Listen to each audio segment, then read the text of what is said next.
and all the other things that we've been talking about, because everything is correlated. Everything that we've talked about is going to be used in the next slide. So it's very important you make notes. Now, using dynamic risk versus static risk, how to cut losses short, and understanding lower time frame market structure. This is really important. I have used the lower time frame market structure to my advantage to cut losses short. In the past 3 months, I've increased my lot sizes, but at the same time, I've also successfully cut my losses short as well, and it has worked a lot. It has worked in a lot of good ways. So we're going to take a look at that here. Um, let's say you have a resistance, right? You have a resistance and you have a candle going bullish. Now, if someone is looking at this and they say, okay, well, if we have a candle going bullish, now we're waiting for a candle to go to turn bearish so that we can take a sell, right? Like the only reason we look at the candles at like certain zones is to know if we can take buys or sells. If someone is having issues on YouTube, I think if you try to log into Zoom, it might work. So basically now if you have a candle closing bearish and someone can say, okay, hey Raja, since what I've learned so far, I know that, okay, since now this candle went bullish and now we have a candle closing bearish, there's a higher probability for the next candle to continue down, right? If the next candle has to continue down, something like this, you need to take a sell right over here and you need to place a stop above the previous candle's high. That's where we place a stop losses, right? We place a stop losses above the previous candle's high. So let's say someone says, okay, well, I'm going to put my stop loss up over here and I'm going to use 3% risk. Now, there are two ways to go about that. One way to go about that is to use static risk, right? If you're using static risk, you're placing a sell over here and you are now saying that, okay, this is my 3% risk, right? If price comes up and hits my stop loss, I'm going to lose 3%. But as you move on the trades and as you get more experienced and as you try to understand market structure more and now you want to get more advanced, you might say, okay, well, I'm going to use a dynamic risk. So what that basically means is that someone might turn around and say, okay, well, if I'm using 3%, I might want to enter the first sell at 1%. Right? And if, let's say, price starts moving bullish, I might want to add another 1%. I might want to add another 1% right over here, right? And now you have total of 2% running. This is dynamic risk now. Right now you have 2% running and your stop loss is the same. The benefit of this, I'll tell you what's the benefit of dynamic risk. The benefit of this is, like, let's say if you have 2% running and for some reason the next candle just starts to move up and takes you out, if it hits your stop loss, you've lost 2%. You haven't lost 3%, but you've lost 2%. Now your risk was less. You used risk to your favor, right? But at the same time, what happens now is that, let's say price moves up a little higher and if you're still confident price is going to go down, now you can add your other 1%. Right? Now you've added your entire 3% risk. So once you've added this and once price starts moving bearish, now you can say, okay, I have 1, 2, 3 positions running and each position is at 1% risk for simplicity. Now you can say that, okay, maybe now I want to close this position and I want to close this one and I'm only going to leave one position running. So if you have issues let's say if you use one position and if you want to know the advantage of using multiples with dynamic risk, this is the advantage. Now you can easily close 2 positions and you can let one run with stops at break even. Now it's up to you whether you want to put stops including the spread, commission, whatever. Me personally, I don't go into those details. I just put stops at break even. I'm willing to eat the spread. It's okay. It's whatever, right? So it's really important. Dynamic risk management, it's you're breaking down your trade into multiple percentages and then you're taking the trades. In static risk management, you're just keeping the risk as it is. It's really important.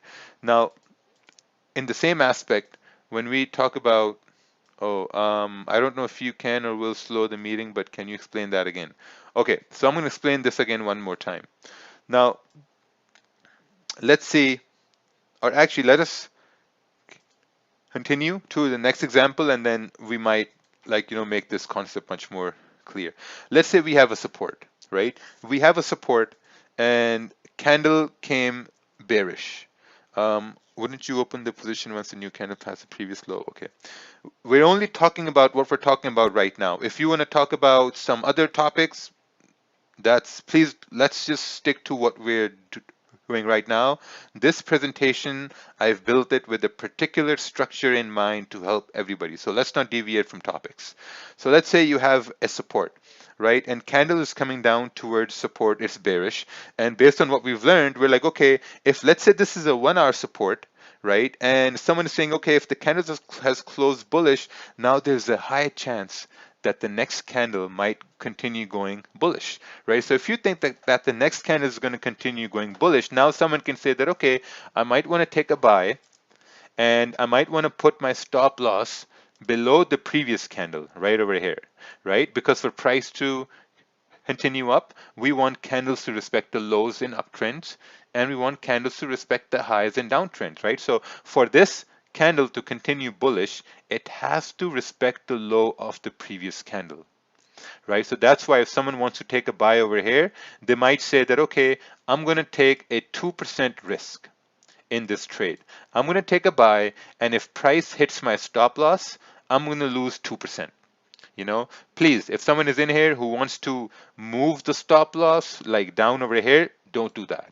You're placing stops below the candle lows in order to say that, okay, if price has to move up, it has to respect the low of the previous candle. If the next candle breaks this low, then that means now the buying idea is invalid.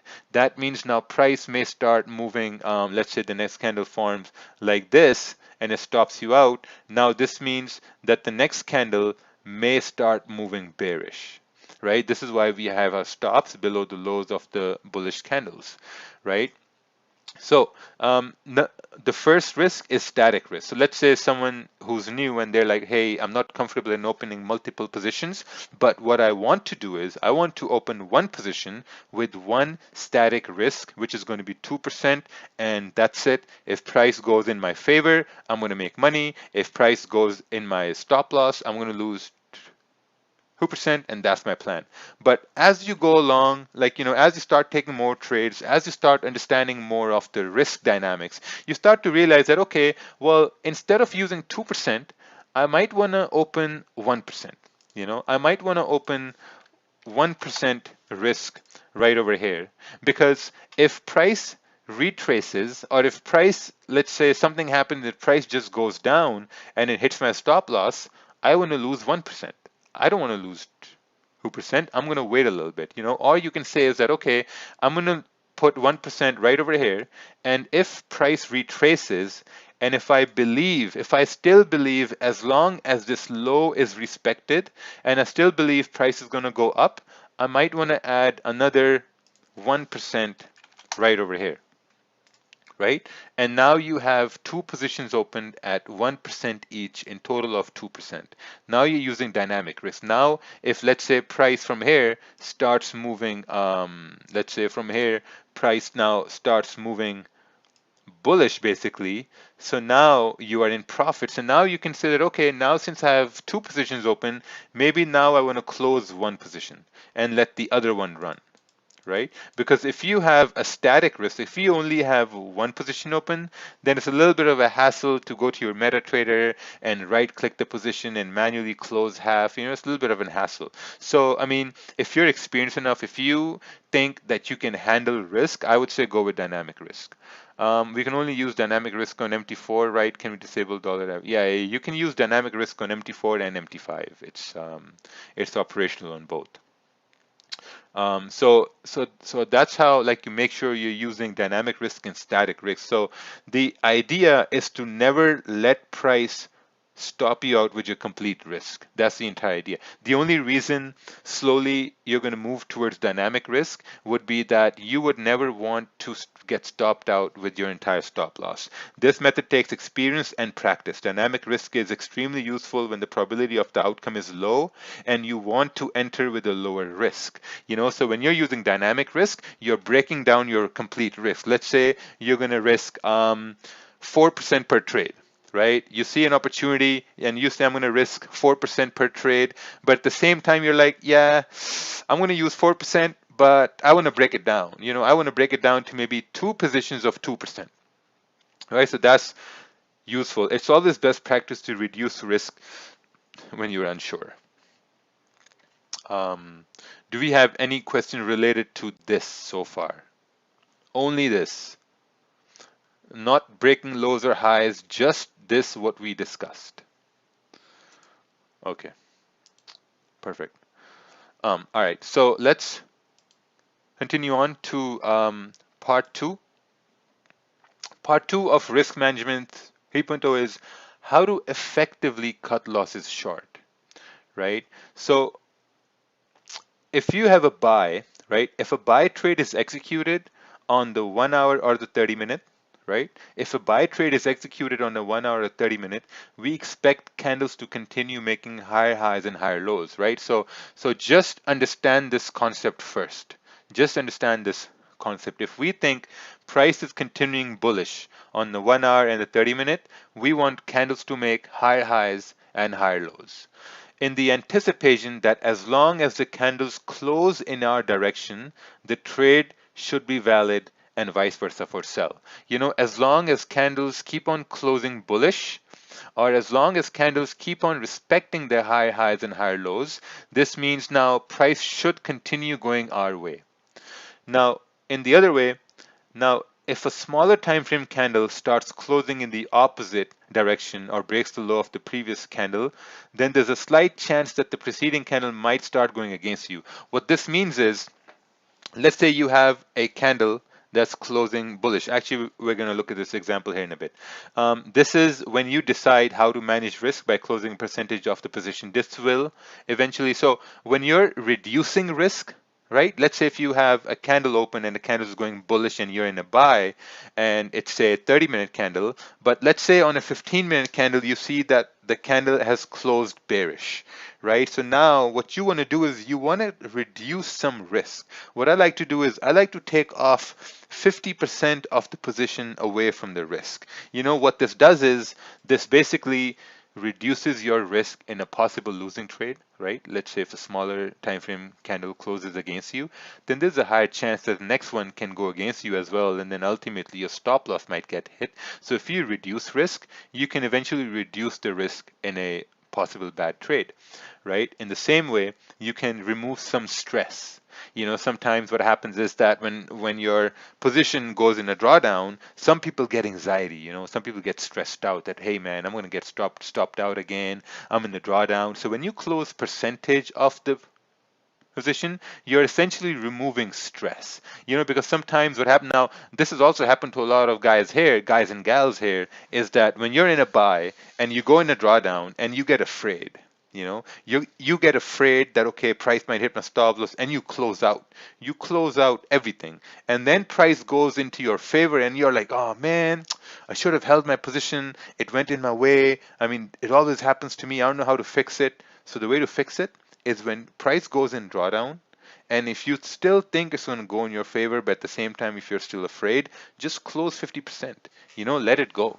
Close it out so that you're still in the trade, which means you're still in the game and you're not worried about losing the trade, right? What something else is going to do is now you're not going to have to worry about the trade as well, because now not only you've reduced the risk, but you've also reduced the stress. Now, even if you've taken off 50% loss away, if price still hits your stop loss, you're going to be okay with it.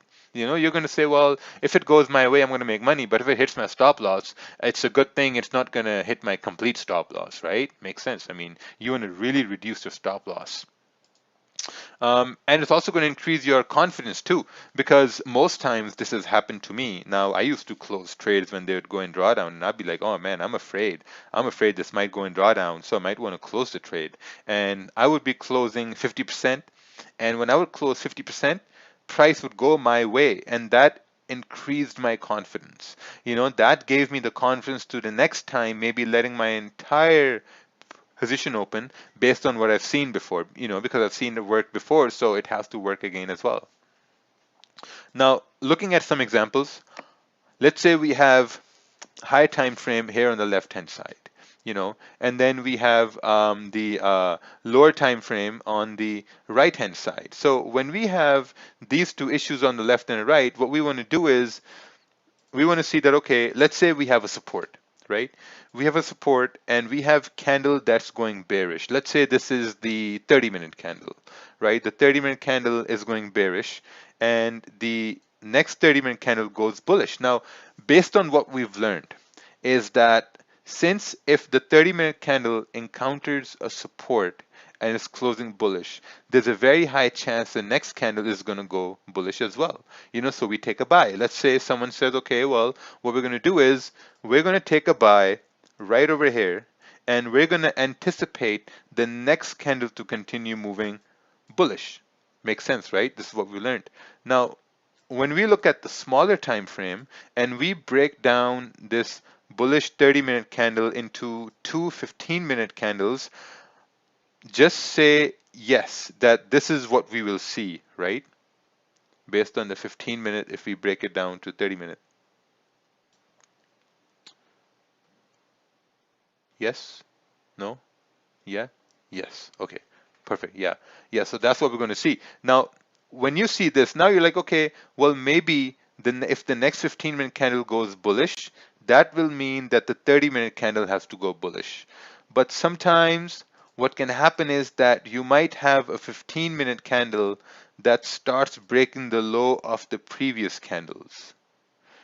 So what we learned in an uptrend and downtrend was that for an uptrend to continue, for these candles to continue moving bullish, you need the next candle to start respecting the lows of the previous candles. But if this 15-minute candle has broken the low of the previous 15-minute candle, this means that maybe the next 30-minute candle is starting to form like this, bearish.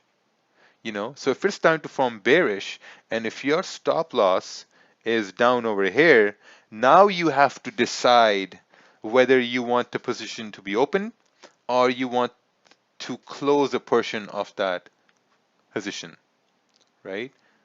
Now what you have to do is now you're going to say that, okay, what do we have to do now? What do we do now?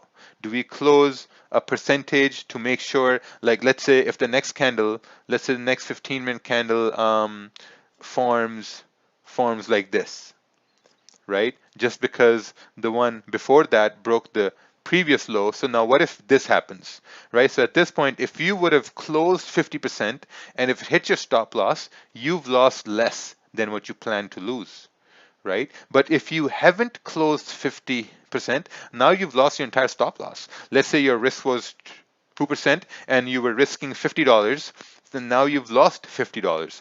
But when the candle closed bearish like this over here and you close, let's say, partial and it hits your stop loss, now you've lost maybe $30 to $35 instead of losing $50. Make sense? This is how you're reducing your losses, right? You're not giving price the opportunity to hit your stop loss at the entire position. You're letting price hit stop loss at a portion of your position. This is really, really extremely important because I get too many questions saying, hey man, I'm getting my stops hit, and when my stops hit and when I make profits, I'm at break even. What do I do? Like I have a good win rate, but my wins are just a little above my losses. Like I don't know what to do. So this is what you need to do. Whenever you're taking losses, you're taking 100% losses. You're not taking a portion of the loss. So you always take. I always take a portion of my loss out, because if I'm using a 5 lot or a 10 lot, I don't want to lose $1,000. I want to lose maybe $700. Or if I'm using a 5 lot, I don't want to lose $500 based on a 10 pips stop loss. I want to lose maybe 300 or 250. because I want to close percentage when I see that, okay, there's an opportunity that price may start going against me. So really important. There's a question here, but let's say if it goes on drawdown and we close 50%, but then it comes back to our entry and it might in profit, should we enter again with position? So basically the question is, what if we close 50% in drawdown and then price starts going our way? Can we enter another position?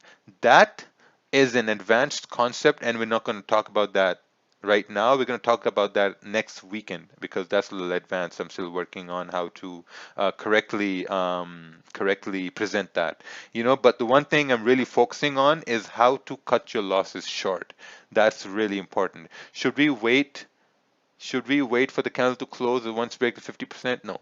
So I hope this makes sense on how you're cutting your losses short. You're basically looking at the smaller time frames, the 15-minute time frames. You're looking to see if they're breaking the lows or not.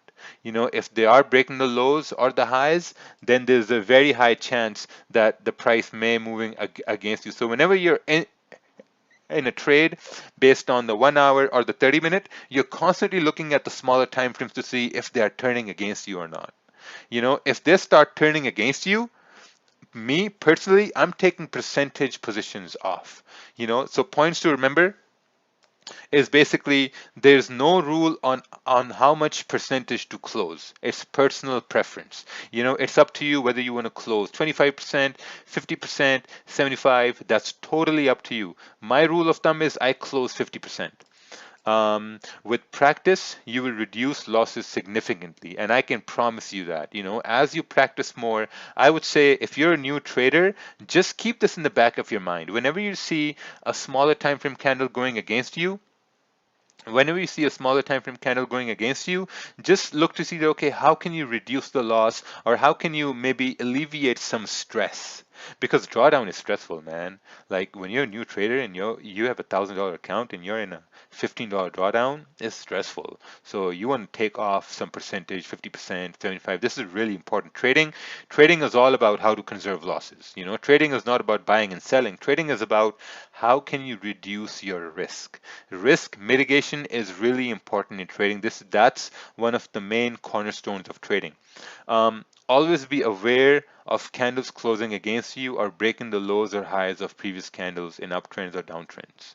Right? Always understand, are the smaller time frame candles are still in uptrends or downtrends? Are they still respecting the lows of the highs? If they start breaking the lows of the highs, then you need to be very careful. Then you need to say that, okay, well, maybe price is not doing what we expected it to do, so maybe we want to close something here, or we maybe want to secure some risk so we don't take a whole loss. This is really important. It's going to help you with your psychology a lot too. The goal, again, is to conserve capital.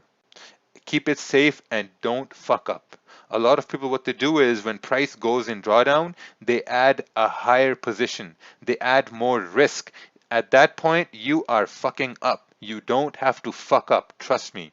Don't use higher risk when price goes against you. When price goes against you, look to see how you can reduce the risk rather than increasing the risk. These are really important things. Two very different ideas. When you're new, you want to add risk saying that, oh, no, it's still going to go up. But when you're experienced, you start to look at, okay, it's coming against us. How can I reduce this risk? If it hits my stop loss, how can I reduce this risk? If it hits my stop loss, how can I make sure I take a less of a beating rather than a heavy beating? Um, do you cut your losses based on the 15-minute? Yes. So your rule 15-minute breaks the high low? Yes. If you are using dynamic risk and price never puts you in a drawdown, but instead instantly in profit, how would you add more positions? I don't. Sometimes, price does what it does. Sometimes, if I'm using dynamic risk, sometimes, I've used a one lot on a buy and that has just shot up 30, 40 pips. It is what it is. You can't do anything about it. So we only trade on the best possible scenarios, and the best possible scenarios are where candles will, let's say you have a bullish candle right here. It's not letting me draw a bullish candle here. Let me see if I can.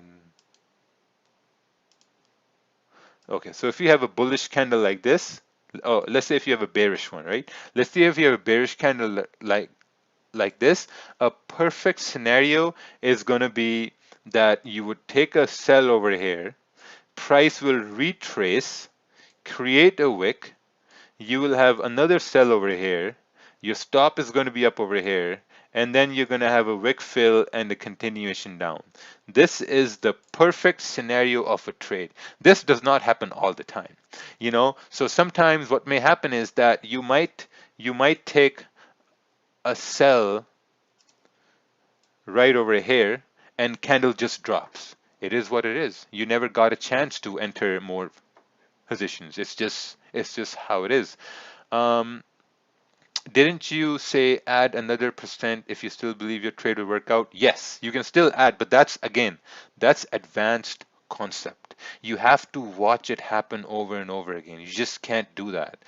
So what I would recommend, if you're a new trader, I would recommend just using one position. It takes a lot of experience using dynamic risk. I'm going to say it again. I was just I wasn't going to add this topic because there are a lot of new people coming in, and I wasn't going to add it because it's a little advanced. So this will take experience of you watching charts, watching candles move, and then slowly you're going to start to learn that, okay, how to use dynamic risk. It's like riding a bicycle with training wheels, and then when you see your buddy riding the bicycle without training wheels, then you want to do the same, but at this point you're not at that level to do that. So it will take you time. So for now, we will just focus on how to cut losses short when the smaller time frame candles they start moving against you. Um, so after we're done with the webinar, you can watch it over and over again, because once you watch it 3 or 4 times, you start understanding things much more better. So let's move on here. We have a little break time. I actually need a little bit of a break here. So let's answer a little question